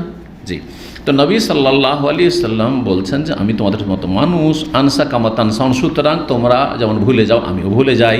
ফাইজা নাসিতো, যদি আমি ভুলে যাই, ফাযাক্কিরুনি, আমাকে স্মরণ করিয়ে দিও, তোমরা স্মরণ করিয়ে দিও। ওয়াইদা শাক্কা আহাদুকুম ফি সলাতি, আর তোমাদের কারো সলাতে যদি সন্দেহ হয় যে 3 পড়লাম না 4, 2 পড়লাম না 3, ফালিয়া তাহাররা সওয়াব, সঠিক সিদ্ধান্তে উপনীত হওয়ার চেষ্টা করবে, সঠিকটার তলাশ চালাবে, সঠিকটার অনুধাবনের চেষ্টা করবে। তাহারি মানে চেষ্টা করা, জি, সঠিক কোনটা। যদি এমন হয় যে 70% একটা মনে হচ্ছে আর একটা 30%, তাহলে 70% যেটা মনে হচ্ছে ওইটা হচ্ছে সঠিক, জান্নে কাল। আর যদি দেখা যায় 50-50, শাক কখন বলা হয়, সন্দেহ, একদম মাঝামাঝিতে 2 পড়লাম না 4 পড়লাম না 3 পড়লাম, 2 পড়লাম না 3 পড়লাম, বা 3 পড়লাম না 4 পড়লাম, সন্দেহ, একদম 50-50, তাহলে তো কোনো সিদ্ধান্ত নিতে পারছেন না। তাহলে কি করবেন, কোনটা সঠিক, কমটা সঠিক, কমটা নিশ্চয়, যেহেতু কমটা ধরে নেবেন আপনি। ফালিয়তিম্মা আলাইহি, তার উপর ভিত্তি করে সলাৎ পূর্ণ করবেন। 3 না 4 সন্দেহ হচ্ছে, 3 ধরে নিয়ে বাকিটা পূরণ করুন। সুম্মা ইউসাল্লিমু, তারপরে সালাম ফিরবে। সুম্মা ইয়াসজুদু সাজদাতাইন, তারপরে 2টো সেজদা করবে, সেজদা সহ সালামের আগেও হাদিস দ্বারা প্রমাণিত, সালামের পরেও হাদিস দ্বারা প্রমাণিত, দুটোই জায়েজ যে কোনো অবস্থায়। তবে কোনো ক্ষেত্রে সালামের আগে উত্তম, আর কোনো ক্ষেত্রে সালামের পরে উত্তম, যেগুলো ফিকহি মাসাইল, সেগুলিতে আমাদের এখন যাওয়ার সময় নেই। 32 নম্বর অধ্যায়। আজকে এই কিবলার আলোচনা যে হাদিসগুলিতে রয়েছে, আরও দু তিনটি হাদিস আছে, শেষ করে নেব জি ইনশাআল্লাহ। 32 নম্বর অধ্যায়ে বলছেন বাবু মা জাফিল কিবলাত। এই অধ্যায় হচ্ছে কিবলা সম্পর্কে। অমাল্লাম ইয়ারাল ইআদাতা আলা মান সাহা। আর কেউ যদি কিবলার ক্ষেত্রে ভুল করে দিয়ে থাকে, কিবলার উল্টো দিকে নামাজ পড়ে নিয়েছে, সালাত আদায় করে নিয়েছে, তাহলে পুনরায় সেই সালাত আদায় করতে হবে না। যারা এই মতটি পোষণ করেছেন তাদের মতের দলিল। তার মানে, আর আমার অনেক সময় এরকম হয়ে গেছে, অনেক সময় বলবো না, কখনো কখনো এরকম হয়েছে। কারণ বিভিন্ন জায়গায় বিভিন্ন দেশে হোটেলে থেকেছি, হঠাৎ করে হোটেলে প্রথম দিন উঠেছি, আর তারপরে অমুসলিম দেশে যদি হয়, কে বলবে আমাকে, ধরেন বোম্বাই গিয়ে 22 দিন হোটেলে থেকেছি, প্রথমবার পিস টিভি, 4 বার আমি পিস টিভি রেকর্ডিংয়ে গেছি, তারপরে 15 দিন করে থেকেছি। তো প্রথমখানে গেছি, আমি কিবলা বুঝতে পারছি না। ঠিক আছে, ফরজ সালাতের ক্ষেত্রে তো ঠিক, কিন্তু আমি হঠাৎ করে ধরেন রাত্রে কিছু সালাত পড়বো, হ্যাঁ, বা ফজরের সময় কোথায় কাকে জিজ্ঞাসা করবো, রিসেপশনে, সব তো নন মুসলিম, কী জানবে সে, আর তারপর আমি বিশ্বাসী কী করে করবো। তখন আমি ইজতিহাদ করলাম যে আমাকে পশ্চিম দিক কোনটা মনে হচ্ছে, যেটা আমাকে মনে হচ্ছে সেটা আমার কিবলা, সেটা আমার কিবলা, এটা কিবলা মনে হচ্ছে। পরে দেখলাম যে আমি উল্টো দিকে, একটু ডানে বামে অথবা একেবারে উল্টো দিকে সালাত আদায় করেছি, আমার সালাত ঠিক, আমার সালাত ঠিক। ফরজ সালাত যদি কেউ পড়ে ফেলে তাহলে সেই সালাত পুনরায় দোহরাইতে হবে না, পুনরায় আদায় করতে হবে না। তিনি এত সহজ, এমনও জটিলতা নেই।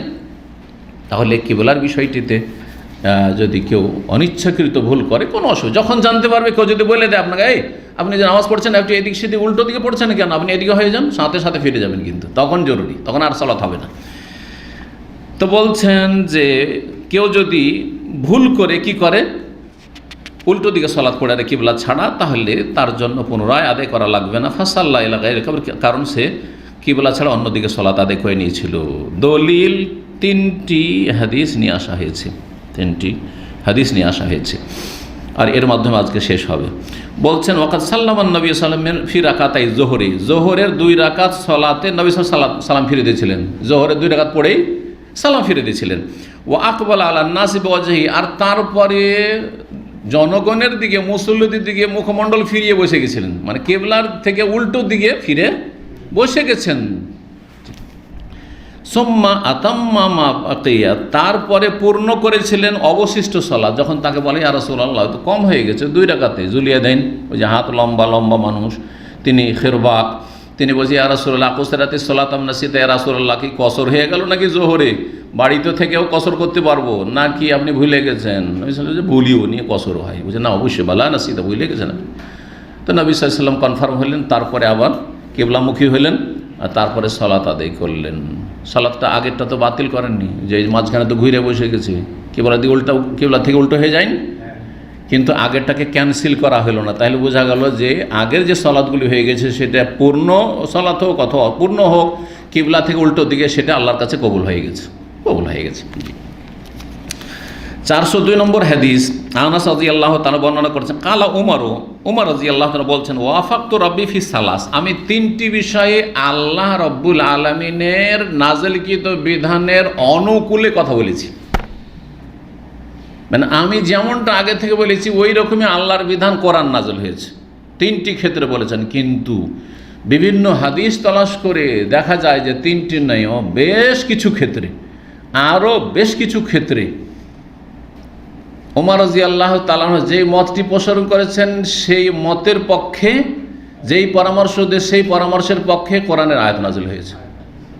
3টি কথা আগে জেনে নিই, তারপরে আরও একটি আপনাদেরকে জিজ্ঞেস করবো যদি কারো জানা থাকে। তো কি বলছেন, 3টি বিষয়ে আমি আল্লাহর বিধানের পক্ষে মত দিয়েছি, আমি মত দিয়েছি, তখন ও আল্লাহর নাযিলকৃত বিধানের অনুকূলে আমার মত হয়েছে।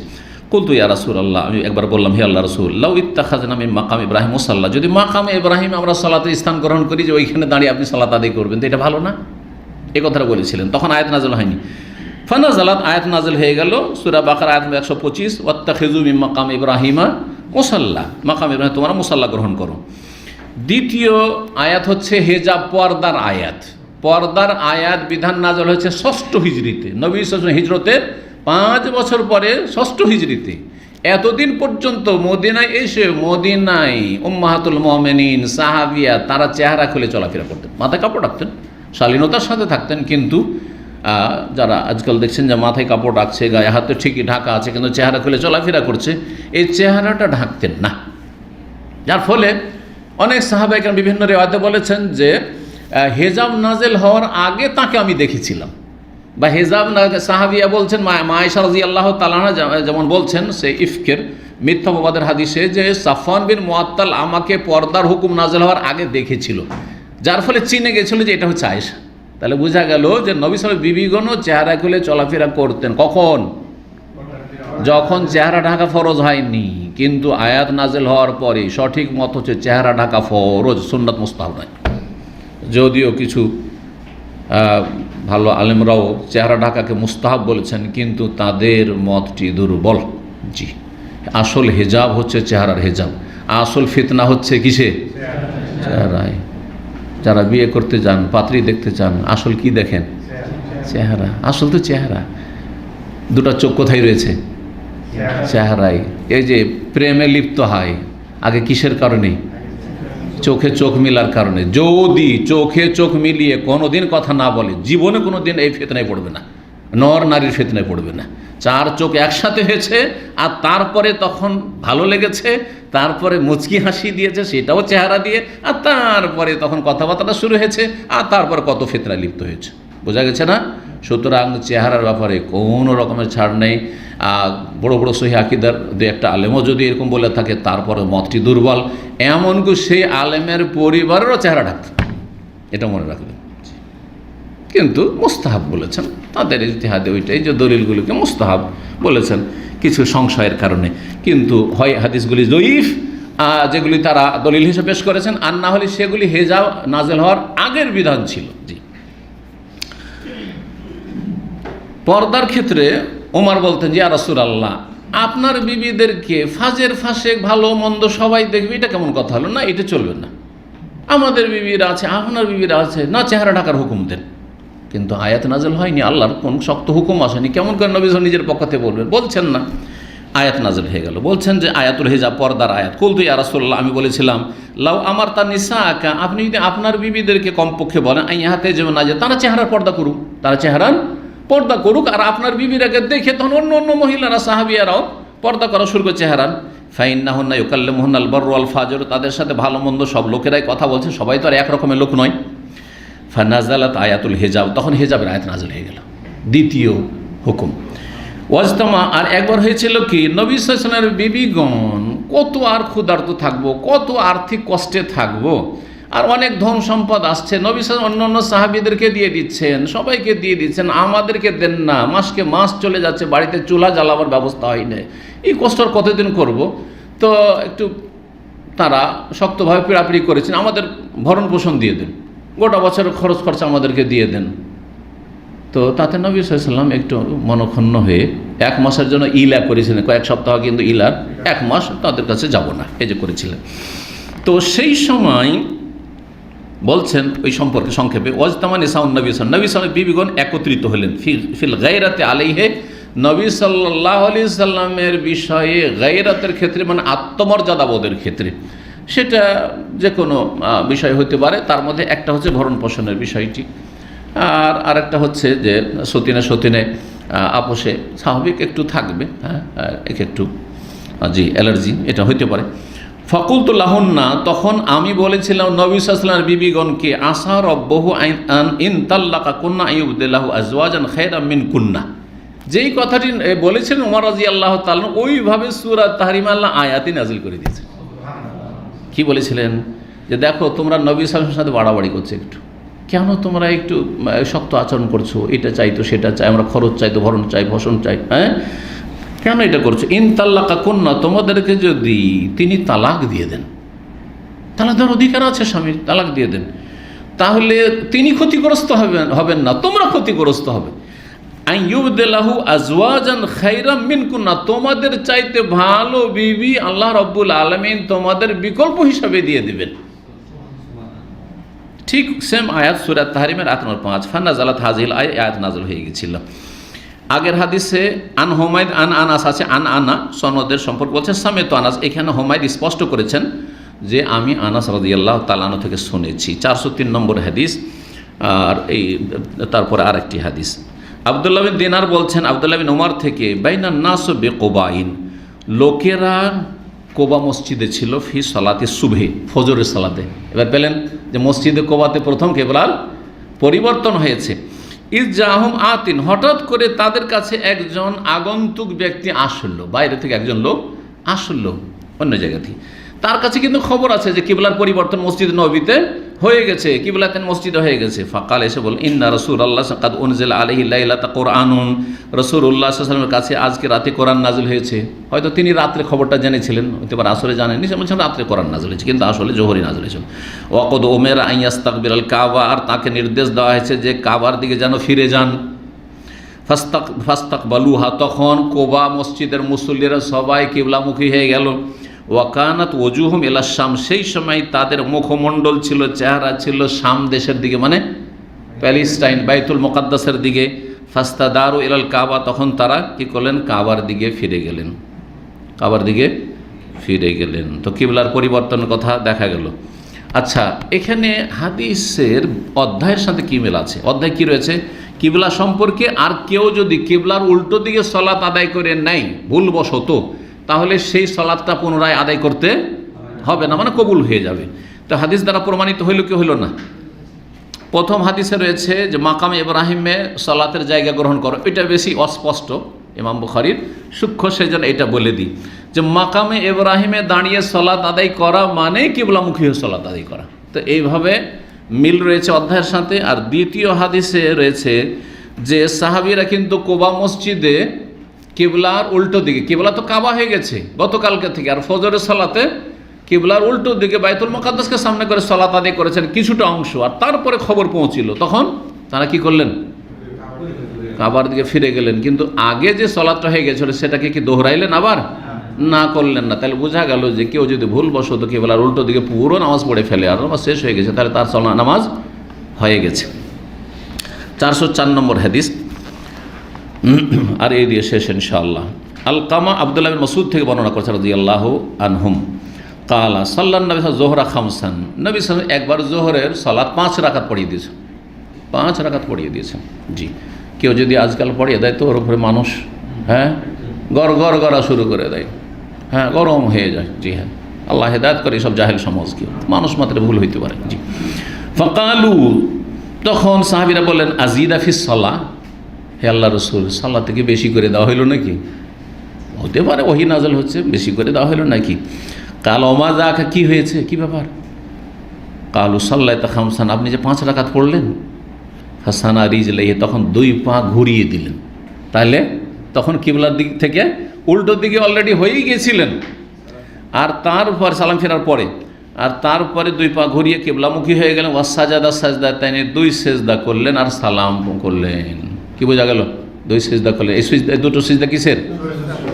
সেজদা সহর পরে কি করলেন? সালাম ফিরেছে। সেজদা সহর পরে তাশাহুদ পড়েননি। হানাফি মযহাবে এইখানে দুর্বল ফতোয়া, সহ সেজদার পরে কি করে তারা? তাশাহুদ পড়ে। তারপর আর একটি ভিত্তিহীন হচ্ছে যে এক সালামের পরে সহ সিজদা, না হয় 2 সালামের পরে, আর না হলে 2 সালামের আগে। হাদিসে রয়েছে কিন্তু ডান দিকে সালাম ফিরার পরে সহ সিজদা, তারপরে বাম দিয়ে সালাম, তারপরে আবার আত্তাহিয়াত তাশাহুদ, তারপরে সালাম ফিরা। এগুলো ভিত্তিহীন, কোনো সহিহ হাদিসে নেই, কোনো সহিহ হাদিসে নেই। সুতরাং এই সুন্নতের খিলাফ সালাত আদায় করবেন না, যথাসাধ্য বেঁচে থাকবেন। কিন্তু ইমাম যদি ওই রকমই হয় আর আপনার এরকম পরিস্থিতি, তার পিছনে ইক্তেদা করছেন, তাহলে করে যাবেন, সে তার হিসাব দেবে, কিন্তু আপনার সালাত ইনশাআল্লাহ তাআলা হয়ে যাবে। এখানে আজকের আলোচনা শেষ করছি। ওয়া সাল্লাল্লাহু সাল্লাম আলা নবিয়িনা মুহাম্মদ ওয়া আলা আলিহি ওয়া সাহবিহি আজমাইন।